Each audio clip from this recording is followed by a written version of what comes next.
مرة أو مرتين ثم لا يتوبون ولا هم يذكرون من أحد ثم انصرفوا.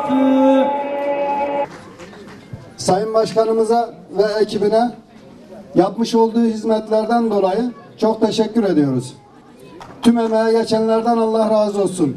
Artık bizim eski köy dediğimiz şu anda hepsi bizim mahallemiz.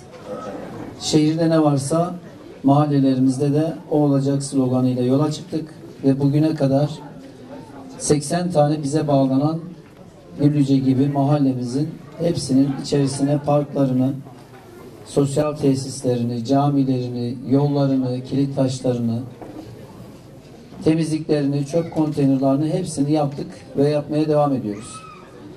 Şu an itibariyle baktığımızda 80 tane mahallemizin, bu köy mahalleler, ya sosyal tesis yapmışız ya cami yapmışız. Bir eksiğini bu büyük anlamda, inşa anlamda yapmışız, yapıyoruz, yapacağız.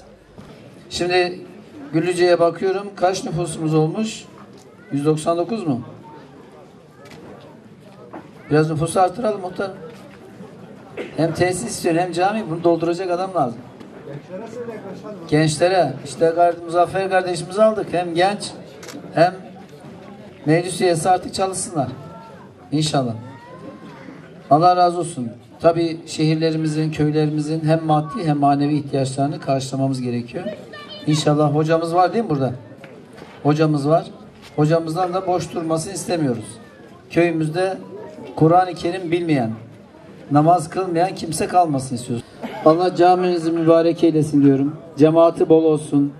İnşallah eksik olan yerleri de tamamlayacağız. Şu ana kadar 100'e yakın cami yaptık.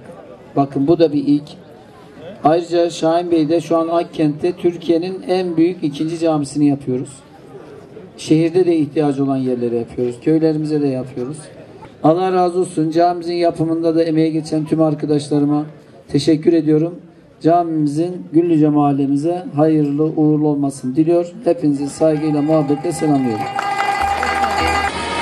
Evet, camimizin, cemaatinin bol olması dileğiyle hayırlı uğurlu olsun diyoruz. Ya Allah, Bismillah.